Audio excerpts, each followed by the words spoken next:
Hey, it's a Wednesday. Are you ready to survive that Survivor Series? Well, let's figure out with Mr. Robert Karplis, WD Creative _ish.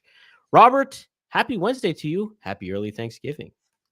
That may have been the worst intro you've ever done, and Ever. I'm thankful that I was here for it. What a way to start the Thanksgiving Eve.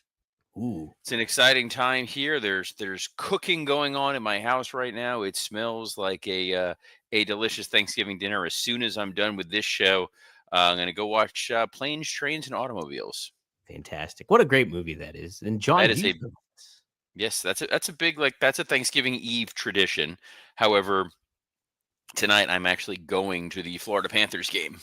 Ooh. Is that tradition for you now too? No.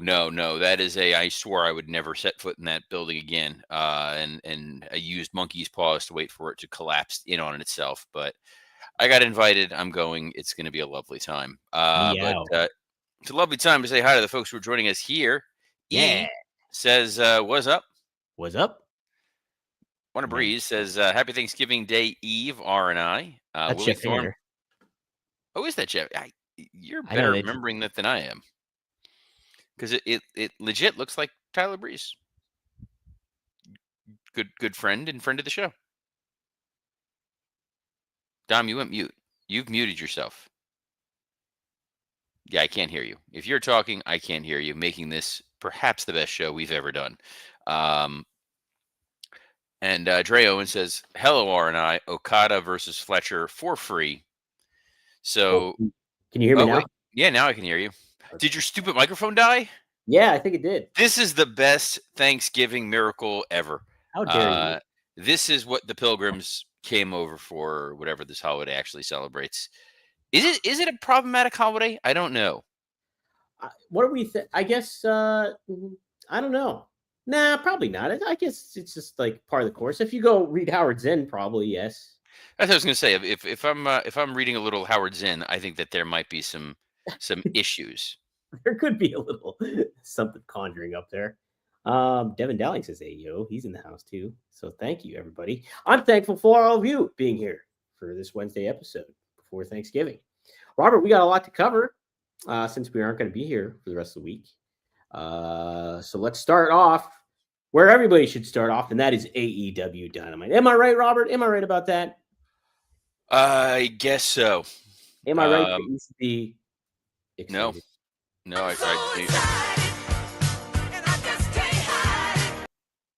Yeah, nailed it. Devin Dowling has declared this as drinking day, and I'm good with that. Drinking day. What is your drink of choice for like a occasion such as Thanksgiving? My drink of choice for anything is a scotch. Ooh, all right. Or if I'm no neat. Neat. Single malt Macallan 12 neat. Oh yeah. Or I can be persuaded into an old fashioned. Oh, old fashions are good too. I am a fan of Moscow Mules like Jim Ross. Big fan. Let's hope that's where the comparisons between you and Jim Ross end. Well, we're great broadcasters as well, so that's another one you should kind of make note of. Legendary broadcasters. E says this is a smoking day. I'm a bake food and myself. Oh, I get it. Hey now, Devin Dowling, he's a Bailey's and eggnog. Ooh, I like that. That sounds good. Do you like eggnog? No, I like eggnog a lot. I could see you being an eggnog guy. What is your since our good friend Conrad Thompson refers to Thanksgiving as Fat Guy Christmas? Yes. What is your go-to dish Thanksgiving? Well, turkey. I do like turkey, but my like side dishes. Like what's your top thing that you're most excited about? There's one. I like stuffing a lot. I do. And I'm a weirdo in like green bean casserole though, with fried stuff on top of it. I like it. Like yeah, that's kind of my go-tos. My big go-tos. How about you? Canned cranberry. I love cranberry too. Cranberry, I put that on everything. Not the regular. It needs to be the canned cranberry. I need to see the ridges. Yes. It needs to look like it could have survived a nuclear holocaust. And everyone always mocks me for it. And by the end of the night, everybody winds up sliding on over and taking a piece. And There's Dynamite tonight. There is. There is. Do you think they're going to do something Thanksgiving themed tonight on Dynamite? No, You don't think so? I hope not. I want WWE someone. used to do terrible Thanksgiving stuff. There was always like the turkey bowl match or something like that, or somebody would be dressed like a pilgrim. The Divas would wrestle in gravy, probably in the Attitude Era. Yes, there would always be some sort of a gravy situation. Yes, yes. Gotta get gravy, damn it. God damn. Let's get to Dynamite. Man, I bet you are pumped for the Continental Classic starting tonight, Robert. So thankful to get to do the math and try to figure out that chart. Yes. Nothing better than making you feel incredibly stupid. Oh, right. Well, hey, you might smarten up when it comes to Kazuchika. Good Lord. What was Kazuchika. that? Kazuchika Okada. By the way, Yes. Wrestling Old Head with a nice note there. Have a beautiful holiday, everyone. Dom and Rob, thankful for this community you have cultivated. What have we unleashed on the world? We are a menace to society. To your lunchtime breaks, everyone. So it's Kazuchika Okada. Yes, that's how you say And it. Okada is taking on who? Kyle Fletcher, former TNT champion. Seriously? They're giving that away tonight? Absolutely, they are. I give up with this damn company. I'm glad you didn't even know that. I had no idea. No, I didn't look at the. I clicked the link because we were like, "Oh, we're getting on early." I'm like, "Great!" I didn't actually read the email because I was like, "Oh, I know we're doing a Survivor Series preview." I forgot all about Dynamite. They're really giving away Okada and Fletcher this evening. Yeah, with very little promotion, obviously. Well, outside of this show, we're doing the heavy lifting for Tony Marie Khan and promoting Dynamite. Look, that's gonna be a hell of a match. It will be. That's a hell of a match. I don't know that I'd necessarily be super happy just giving away for free. Right off the bat like that. Man, I know. It's probably going to be a fairly low-rated episode of Dynamite for a couple of reasons. Number one, you've got a lot of people traveling. You've got a lot of people who are going to be out of town. There's a lot of people who are home and cooking or entertaining people. And then just the reality of, I believe tonight is when the Stranger Things new episode debuts, first new episode in several years. So I would venture to guess a lot of people who are going to be watching that. Right. And not only to think about that, but like Wednesday night, isn't that the biggest party night for a lot of towns and stuff? Because college kids are coming home and then they party down before Thanksgiving. I'm an old man. So if you think that I'm going and partying down tonight, I said college, yes, Robert. Yes, this used to be the everybody gets home from college and we all go see our friends from high school and go. Dawson's Creek theme plays in the background. Why the Dawson's Creek theme? Because it's very sentimental. I don't want to wait. Stop, please. I'm begging you. I won't wait right yes, and Devin Dowling points out Survivor and Amazing Races tonight. Been enjoying this new season of Amazing Races because it's a bunch of Big Brother folks. And Warner Bree says biggest night for DUIs tonight. So there's a chance the Usos might not make it to Survivor Series. Oh my goodness. Oh, I'm sorry. Yeah, I'm the jerk. There's not case precedent for this or anything. We got Darby Allin versus Kevin Knight. Yeah, Jetfire, Jetspeed, Jetfire. Yes. So no, Jetfly. I said Jetfly. So I'm glad that we're following up Darby's impactful, dramatic loss to Pac by just immediately going into the Continental Classic. I like in the AEW universe how like devastating matches do not matter at all to your health. Nothing matters. It's like the points and whose line is it anyway? Yeah. Does that make Darby Ryan Styles? You picked the big tall one. Why not? I couldn't think of the other guy's name. Colin something. Colin Mockery. That's it. He's more of a Greg Proops. There's a little bit of Proopsness to him. Yes. I love Greg Proops. I could see that being your guy. There's John Moxley versus Mascara Dorada. See, this is a Continental Classic match right there. Yeah. This is one of the situations where you're just, hey, here are two guys who wouldn't normally wrestle. You're not giving away a huge, significant match. It's, let's see these guys go. Kevin Knight and Darby, my issue with that really is it's two baby faces going up against each other. Right. And again, it's too soon. It's too soon to happen for Darby to have a match. Like, wait. Just wait a week. Just do. I'm waiting. You wait, Robert. Wait. The other thing that's really strange is they're doing Willow Nightingale and Harley Cameron versus Julia Hart and Sky Blue, which to me feels like you're really telegraphing who's going to win the Tony Storm Mina Shirakawa match against Megan Bayne and Marina Shafir. Explain, because I don't know what you mean by that. Well, Dom, the way a tournament works is Uh-huh. when you win, you advance to take on the next person. Following you? You're most likely not going to go spooky heel team versus killer heel team in your finals for your tag team tournament.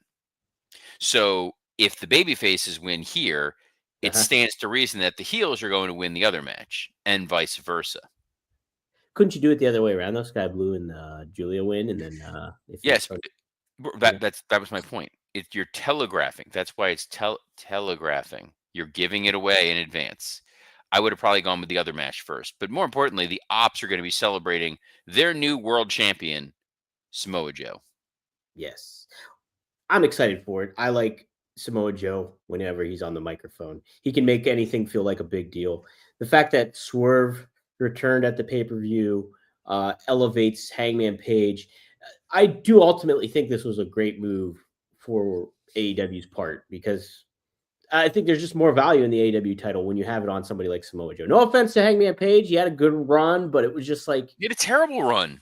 uh, He barely held it for like it was like 2-3 months. You know, it's crazy because his defeating John Moxley was very similar to Cody bringing down the bloodline. And yes, can you imagine what the internet would have done if after Cody wins at WrestleMania 40, like 2 months later, he just loses the title to Nakamura? true, it's true. Yeah, It doesn't give you a great sign of confidence in Hangman Adam Page, who's supposed to be your main character. And now the story isn't even a rematch. The story is Swerve is back and Swerve is going after Samoa Joe. Joe. Where do you attest this all to? I mean, I'm sure it comes from both ends here, but like, who's to blame for this more so? Is it Hangman or is it the fact that it's just poor booking on Tony Khan's part? It's poor booking on Tony Khan's part. They needed to have built, and I've said this before. It's the Batman rule. Mm-hmm. I think I even said it on here. You Mm-hmm. need to have a rogues gallery of people who are all hard charging at your world champion at the same time. Yes. So if you had, say, let's go crazy here and be like, well, there's the Don Callis family. You can have Okada who's saying, okay, I've got this title, but I want Hangman's title. And then at the Mm-hmm. same time, you have Moxley who's going after him for a rematch. And at the same time, you've got Lashley who's going after Hangman Adam Page for it. At the same time, you've got Ricochet going after him for it. And you just keep piling on, and Samoa Joe coming after him, Kyle Fletcher coming after him. The idea is that everywhere he turns, there are challengers, there are people who want to take that title from him. Then it's compelling. Then it's like, who's going to be next? Mm-hmm. Instead, it was, oh God, who's actually going to wrestle Hangman? They don't seem to have anybody. Yeah. No, I mean, that's a great point. It does reaffirm your point that Hangman's run has not been good. Instead of, And it didn't elevate him, and it didn't elevate any of his opponents. Like, he beat Kyle Fletcher. Kyle Fletcher went back to just being the TNT champion, who then lost it to Mark Briscoe, and now he's just a dude in the Continental Classic. yeah. I guess the only way maybe it elevated somebody was the crux of it being Joe's heel turn. That's it. But it was a Joe heel turn, and the Joe heel turn, by the way, could have been done in any number of ways if it was really designed to be a Samoa Joe heel turn. It felt very abrupt. And it Yes. also feels like it's like Hangman's story now is going up against Hook. Which I'm kind of more for, though. I mean, I'm more for that than I think like Hangman keeping the title and putting him up against, a Batman villain, so to speak. But Devin um, Dowling says there was a great match versus Hobbs between the cage matches.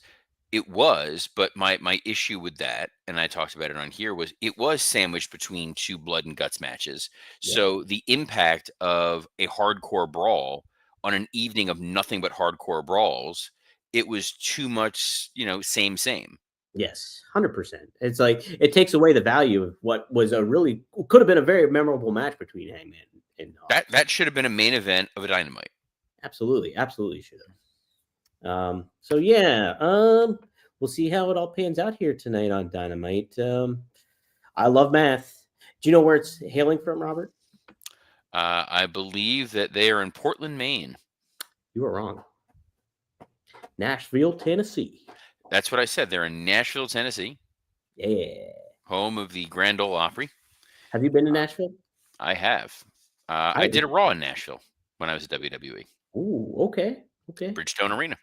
Ooh. And there's a Grand Ole Opry Christmas special or Christmas movie airing on the Hallmark Channel this weekend. Are you going to watch it? Oh, I absolutely am. There's nothing I hate watching more than Hallmark Christmas movies. There's a great Hallmark Christmas movie with Henry Winkler. I can't remember the name of it, but I was like, I watched it and I was like, this is actually a really good Christmas movie. I do love Henry Winkler. Yes. I saw him when I went Glengarry several Glen months ago to go see Glengarry Glen Ross. Yes, and Henry Winkler was there. I was like, this is Hey. tremendous. Love the Fonz. He was there, and Dietrich Bader was there. Whoa, that's awesome. The most Rex random Kwando. collection of people. Hey, I never watched Scream for years on end, decades on end, because I didn't want to see Henry Winkler get. Spoiler alert. Yeah, sorry everybody. For I'm a like 29-year-old movie. Yeah, 30 years late on that one. But I finally watched it. I sucked it up and watched it. It was I love Scream. Scream's a great movie. Way to go out on a limb. And then they made like 17 more. Yeah. That's Hey, why I let's can't have nice things. you want to preview Survivor Series? That's this weekend coming up. That's what I thought we were doing. So yes, let's go ahead and preview Survivor Series taking place live from Portland, Maine. From exactly the Or, hub of wrestling. Petco Field, which is funny because it's Petco Field with the big giant cages. Wow, how about that? They need the kennel match again. Kennel match from hell. All right, first match lined up. Intercontinental Championship match. It's John Cena. He's the champ. He's defending it against Dominic Mysterio. We saw John Cena in smaller form this past week on Raw, but we're going to get John Cena, Big Boss John Cena, this weekend. What's your prediction for this, Robert? Could go either way. It definitely could go either way. It's Cena's last PLE match, I believe. Wow, you're right. So it's tough because if he loses here, does he win his last time is now last match, or does somebody interfere and get that heat and that momentum going forward? Right. They obviously aren't going to have.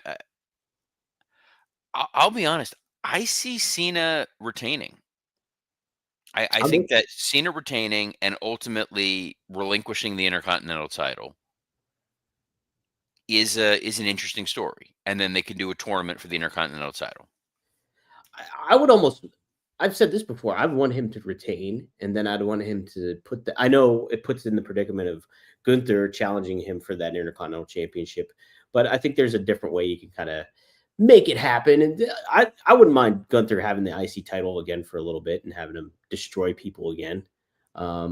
Plus, he's got the feather in his cap of beating Cena. So if I would be more for that happening than anything else. Because then the Intercontinental title becomes a symbol of, I have this because I retired John Cena. And every time he's defending it, he's reminding people I retired John Cena. Warner Breeze asks, for Henry Winkler, is it the movie where the uptight businesswoman who doesn't have time for love and Christmas gets stuck at a small town and she meets the Christmas-loving single dad? I think that may be it. And I think there's a baking contest in there as well. Oh, man, that's a great movie. Yes. I also love that whenever they use terms like businessman is code for Jew. Oh. That's the other part where I love him. Yes, but the woman's her boyfriend, he's very busy with business. That's why he's not there for Christmas. It's like, yes, no, that's why. But then but then there's the good old boy who's there, who's like, hey, man, I like Christmas. And I'm here doing the important work at Christmas while your business man is back there doing his business stuff. And it's going to be doing great business is the Raw Women's title match. Oh, man. Yeah, I know this match you're most amped up for. It's Stephanie McCool. She's taking on a newcomer, Nikki Bella, Robert, for this championship.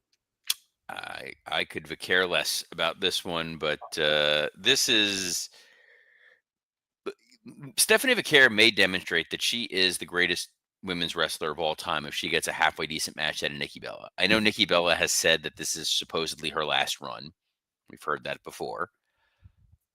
Let's pray to the Thanksgiving gods that this is the end of it. There's no way Stephanie Vaquer is losing her Raw Women's title. Can you imagine the backlash on the internet? People are already mad that Stephanie has barely had any defenses, barely any TV time, Yeah. and then she were to lose the title to Nikki Bella. Right. It's like people were upset about Julia losing the championship in the way she did, but like I'm totally fine with that because it's Chelsea Green. It's not like, it's a legacy star coming in and doing that. But like if this were to happen with Nikki, and I'm with you on that. Stephanie's got to retain this baby. Hey, we got women's war games. It's Rhea Ripley, Io Sky, Charlotte Flair, Alexa Bliss, and AJ Lee. They'll be going up against Becky Lynch, Asuka, Kairi Sane, Nia Jax, and Lash Legend. What do you predict to happen in this bout there, Robert? I think this will be the happy, joy match for the fans, and the baby faces will get the win. I don't think that they're keen on beating AJ Lee right now. I think they want to continue to build her up, and I think that you've got some women on the heel side who can absolutely take a pin and survive. Nia Jax has been beaten 100 times out of 100, and she's fine. There's a situation where you can beat Kairi Sane, but no, I think that you've united Charlotte and Alexa, and then you've kind of bound together Charlotte and Rhea. No, I think that this is absolutely a situation where the baby faces are going to get the win. I think you can also set up to like how Becky positioned herself on Monday, like kind of disparaging her teammates in the fun heelish way. You could have her be the foil in this match and everything still be okay at the same time. So yes, she runs away, but then she still blames the rest of her team for the loss. right. The interesting one will be to see how Lash Legend does. I mean, this is a lot very quickly for Lash. Absolutely, right? So yeah, that'll be interesting to take note of. Then we have another War Games match, but it's the men. It's undisputed WWE champion Cody Rhodes, World Heavyweight champion CM Punk, Roman Reigns, and the Usos. That's Jimmy and Jay. They're going up against Brock Lesnar, who took a little tumble, Drew McIntyre, Logan Paul, Braun Breaker, and Bronson Reed. What's gonna go down in this one, Robert? Oh, this is heels all the way. The Vision absolutely has to get the win. It then becomes a lot more intriguing of where they go from there. You have Jimmy Uso, who literally exists to take a pin in these sorts of situations, and the dissension that you're going to have after with Roman and the two world champions. It kind of feels like where this is going to go and carry them through for the rest of the year going into next year. Do you think it'll be more Roman and the two champions, or Roman and the Usos? Like, I mean, that's kind of the story here is they seem to have been going down a path with Jey Uso, building up a potential heel turn, and then they just sort of let it fall by the wayside. right. Do you think WWE has positioned itself in a great spot for Survivor Series and what leads up to Royal Rumble, WrestleMania, and all that stuff with how they laid this card out? No, I don't think there's anything particularly novel or unique about this Survivor Series. I think they put a lot of big names in a big match that look good on a poster, but I'm hard pressed to really care. But I feel like they're going to build up to something coming out of this. That there's going to be some whatever. Survivor Series 2 years ago is when Punk came back. Right. They've kind of set a precedent of something of note comes out of Survivor Series to build to the rest of the year. Devin asks if you think Jay could potentially abandon his team coming up. It's definitely a possibility that Jay walks out on his team, but then the problem is then you have a Jey Uso heel turn, and if Jey Uso turns heel, and he's not part of the Vision, and he's not aligned with Paul Heyman, what the hell is he doing? True. Yeah, it puts him in like this weird spot of it's kind of like he's on his own. He's not a member of the Vision, and he's not Gunther. Right. And those are sort of your top heels for the company right now. And obviously WWE is playing in a little bit of uncharted territory at the moment since they didn't anticipate losing Seth. There Right. was clearly a storyline, a trajectory going forward. Um, I like this version of it. Really is the Dangerous Alliance: Brock and McIntyre and Bronson, Braun, and Logan Paul. Yeah, I like that. Let those guys run roughshod. Let them start winning titles and just kind of keep that unit together a little bit. I'm 100% with you on that because I think you can create some really fun dynamic with Braun and in particular, and then Logan Paul and Brock. I think would just be a blast. Like, not that they have a match with one another, but just the dynamic between everybody. I think would be a lot of fun and create something that feels like a big deal leading up to your two big paper PLEs coming I up. mean, what's wild is this is literally the last scheduled PLE until Royal Rumble. That's wild too to think. Yeah. So you're going to need somebody to be going up against Cody and somebody to be going up against Punk. But Punk is world champion. I don't think he's had a title defense. No, I think you're right. No, he hasn't. Mm-mm. So And the next show is all about the John Cena retirement and elevating younger stars. So you need some kind of story to carry the main roster through until the end of the year. But whatever that may be, we will be here. We will not be here tomorrow and Friday, as we will be enjoying time with our families who who are waiting with rapt anticipation to hear about Dom's thoughts on Kazuchika Okada. they can't But wait. My grandmother's gonna be pumped to know. we'll be back on Monday, as we are every Monday through Friday at noon Eastern on a plethora of platforms, including the WW Creative _ISHX account, the at Dominic D'Angelo X account, the at SE Scoops X account, and on YouTube on Rumor and Innuendo, Podcast Heat, and ad-free shows. So on behalf of the man who is so thankful to not be locked out of his apartment, Mr. Dominic D'Angelo, I'm Robert Karpolis. Best of luck in your future endeavors. Is Wayne Brady gonna have to choke a John Moxley? Shh.